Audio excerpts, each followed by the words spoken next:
ঝিরিঝিরি বৃষ্টির ভিতর বাচ্চাদের নিয়ে চলে গেলাম এবিসি চক্ষু হাসপাতালে। ছেলের চোখে একটু প্রবলেম দেখা দিয়েছে, আর এই চক্ষু হাসপাতালটা আমাদের শেরপুরেই। আসসালামু আলাইকুম, সবাই কেমন আছেন? আলহামদুলিল্লাহ আমি ভালো আছি, আবার ভালো নেই, দুটা মিলে আসলে।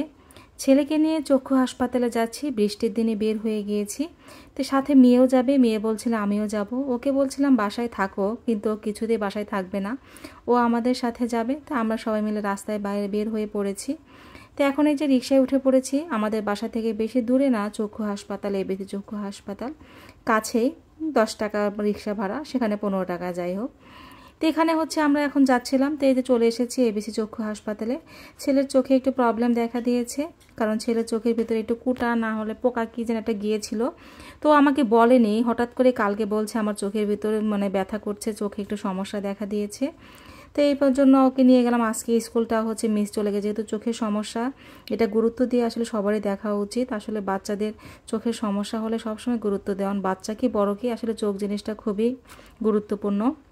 আর এখানে দেখতে পাচ্ছেন চক্ষু হাসপাতালের ভিতরটা খুবই সুন্দর আর খুবই নিরিবিলি। আমার তো বেশ ভালোই লাগে এখানে যতবার আসি, বাসার কাছে যেহেতু বেশি দূরে না, আসলে বেশ ভালোই লাগে এখানে। তো এই তো আমিও হচ্ছে একদম যাচ্ছি। আমি অনেক দিন পরেই চক্ষু হাসপাতালে আসলাম।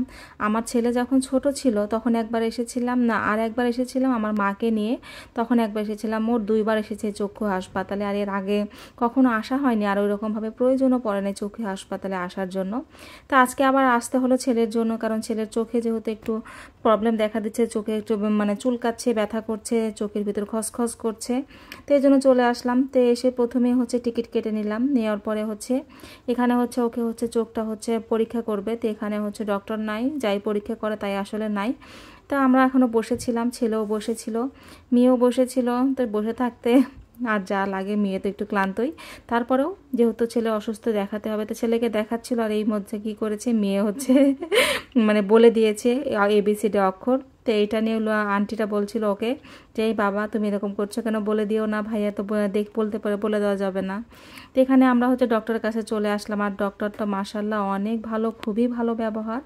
আমার ছেলেকে নিয়ে যখন ছোটোবেলায় একবার গিয়েছিলাম, ওর হচ্ছে চোখের পাপড়িটা হচ্ছে একটু বড় হয়ে গিয়েছিল, ভেতর থেকে পাপড়ি আবার বের হয়ে গিয়েছিল, ওইটাতে চোখের ভিতরে খোঁচা লাগছিল, চোখের ভিতরে চোখে তাকাতে পারছিল না, চোখ বারবার ইয়ে করছিল। তখনই ডক্টরটার কাছে এসেছিলাম, উনি খুবই ভালো, বাচ্চাদের সাথে খুবই ভালো ব্যবহার করে। আমার এরকম ডক্টর দেখা খুব কমই, বাচ্চাদের সাথে এত সুন্দর অমায়িক ব্যবহার করে। তো এখানে হচ্ছে ডক্টর দেখানোর পরে আমরা একটু বসে থাকলাম। ডক্টর হচ্ছে আরও পরীক্ষা নিরীক্ষা কী করবে, চোখটা হচ্ছে পরিষ্কার করে দিল, চোখের ভেতরে যা ছিল সব বের হয়ে করার জন্য, আর অনেকগুলো ওষুধ লিখে দিয়েছে। আর এখানে দেখাচ্ছি, দেখেন বৃষ্টির দিন কি সুন্দর ওয়েদার, আর আকাশটাও যেমন সুন্দর, আর এই আশেপাশে গাছ, সবুজ গাছগাছালি সব কিছু মিলে বেশ ভালো লাগছিল, আমার তো বেশ ভালো লাগছে।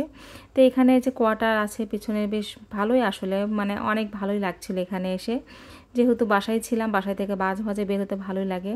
আর সামনের বাসাটায় কি সুন্দর গাছ লাগিয়ে রেখেছে, আর যে কোনো জায়গায় গাছ লাগালে আমার খুবই ভালো লাগে, কারণ গাছের এখন বললাম না প্রেমে পড়ে গিয়েছি, যেখানে গাছ দেখে ভালো লাগে, সবাই যখন গাছ লাগায় সত্যি খুব ভালো লাগে। তো এখন আমরা বসেছিলাম, ছেলের চোখটা পরিষ্কার করে নিয়ে এখন হচ্ছে ডক্টর ওষুধ লিখে দিচ্ছিল।